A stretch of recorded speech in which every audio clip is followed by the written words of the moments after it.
So when people talk about bilingual, native speaker, good teacher, bad teacher, great app, not great app, good language influencer on YouTube, bad language influencer on YouTube, how do we know they even know what they're talking about? Because I've never seen any proof of this. I've never seen any proof that the student actually knows what they're looking at. Except one student. Let's talk about being bilingual for a second. You know how we've always heard that being bilingual was the gold standard in languages, and the more languages you knew, the better it was, and so forth. It's sort of the game we're caught in these days, isn't it? We try to acquire more and more because more is better as far as languages are concerned. Well, I'm a bilingual also. English and French, French and English. We call our species balanced bilinguals. Extremely rare in the wild. There's one for every Halley's Comet just about. Balanced means that you're a native speaker times two. Native speaker once, native speaker a second time, and you have a foot in each culture. You don't even have to think. You feel the essence of each language naturally. You have all the cultural references, the whole package. It's really very hard to explain. They actually erased the word balanced bilingual from the dictionary. It was just taking up space, no one understood it anyway. Plus I actually teach these two languages, English and French, as first and second languages. I probably shouldn't be doing this actually. It sort of means that I know the whole picture and can contrast the two, English and French. Where this gets very interesting is that no student has ever found this advantageous. Except one. And I'll say a word about this student later. No one ever cared. Not the French speakers I was doing English with, nor the English speakers I was doing French with. No one ever said, this is so damn cool, and it makes it so much more easy also. Nothing. Not a word. Not a ripple. Not a ripple of emotion. Nothing. Language schools are just as bad. I've had job interviews with them. Not a word. No one ever said, hey Bob, we got a unicorn over here. When can you start? It's so rare they're not even looking for it.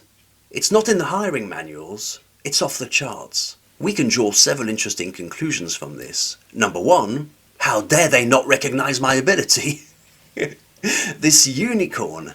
Second, and more seriously, it gives us a huge insight into the student's perception. It really does. To them, to the average student, whether I can know their psyche as English speakers, whether I can anticipate their mistakes, whether I can contrast at the drop of a hat the grammar of English and French, makes no difference.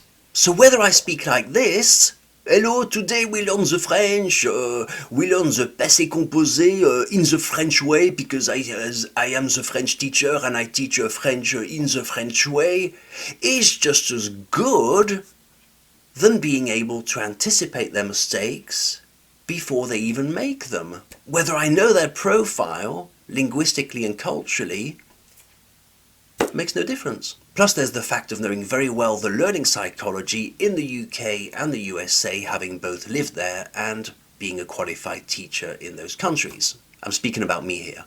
How interesting. What does this tell us? It tells us a lot about what the student understands about the learning process. Think about it. They're sitting in front of someone who knows their own first language as well as they do, better still because I actually teach it, I teach English, and yet they don't connect the dots. They don't even suspect the slightest advantage for themselves. And neither do language schools. It's so much off the chart, there's no category for it. So when people talk about bilingual, native speaker, good teacher, bad teacher, great app, not great app, good language influencer on YouTube, bad language influencer on YouTube, how do we know they even know what they're talking about? Because I've never seen any proof of this. I've never seen any proof that the student actually knows what they're looking at. Except one student. This is the one I want to tell you about. She's a 50-year-old lady, or at least she was when she met me, who essentially learned French in a year with me.